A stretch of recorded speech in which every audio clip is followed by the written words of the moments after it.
Hello and good day. This is Joy Holt and I'm here with Terry Seitz, Jasper's mayor, and this is Monday with the mayor. Hi, Joy. Hello, good morning. How are you? Good morning. I'm very well. Thank you. Great. Hey, so to start out, let's start talking about the River Center. That's easy to do. Next week on February 10th, we will be starting or celebrating Demolition Day. It's actually the start of the project. What will happen as we're talking about the former Jasper Cabinet Building south of our railroad tracks along the Patoka River. And there are actually two buildings on that property. An outlying building known as the Kiln Building will start to come down first, and then the next stages of the process, probably taking about a month, will be to remove portions of the former factory structure. Some of it has a great deal of metal and ancillary structure that is not necessary for the development, and there's a corner portion that's an old wood structure that has had failure.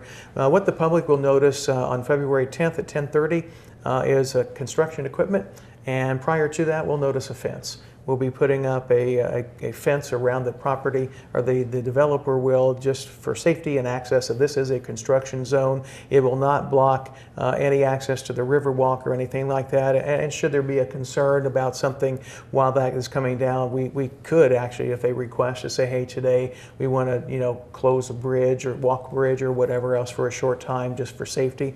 We would entertain that. It's not anticipated, but just be aware we're heading into a construction zone at Jasper Cabinet River Center. It's been a long time coming, more than a dozen years, and we're duly excited.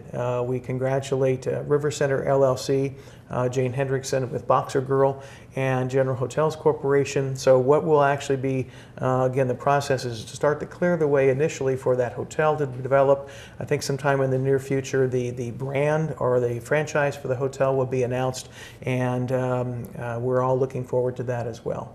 What is the timeline for this construction? I'm going to do a best guess scenario, significantly good portion of 17 and 18. Okay, with perhaps the hotel being the leading edge of that.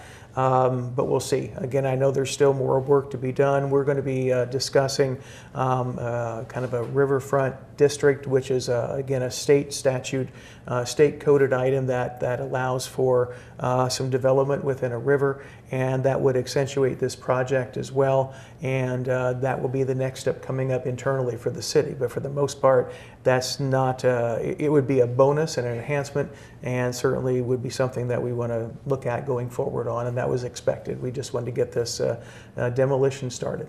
Okay, so everything's on schedule then? Everything is on schedule. Okay, great. All right, let's talk about where you were on Saturday. Well, before we do that, we have Parklands. Oh, Parklands, the Parklands yes. of Jasper also is beginning construction.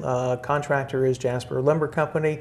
That was done through a request for proposal and bid estimate through the Park Board.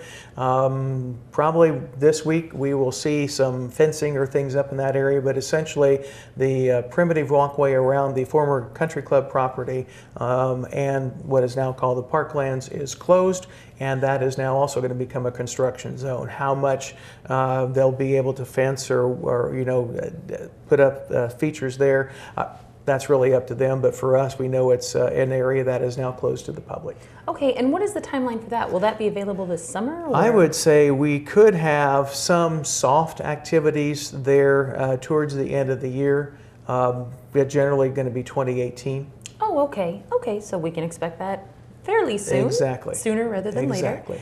Okay, so now if you want to talk about where you were on Saturdays, well, legislator. We do, at this time of year, municipalities, whether that be mayors, town board presidents, etc., we monitor and what the legislature is doing. The Indiana General Assembly and our lawmakers, including those who represent us locally, and there are 4. Senator Messmer and Representative Braun essentially cover Jasper, but Du Bois County is kind of split down the middle.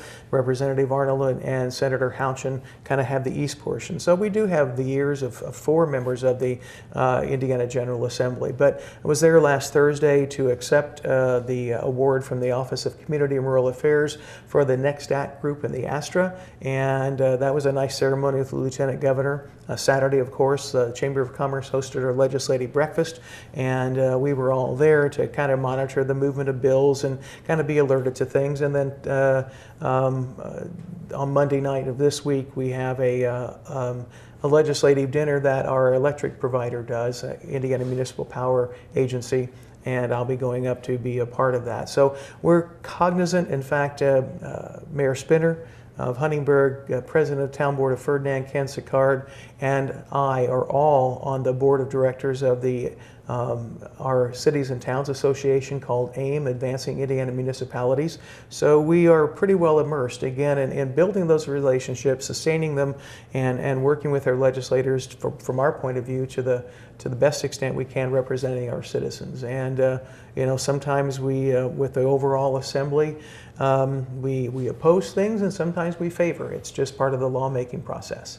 But we're very acutely aware this is a budget year for the General Assembly. We have new governor, new lieutenant governor, so the ability to represent Jasper at the state level is critical, and that is a part of my job these 4 months of this year. Okay, all right. Well, thank you very You're more much than for welcome. being with us Thank today. you. Thank you. This has been Monday with the Mayor, and I'm Joy Holt.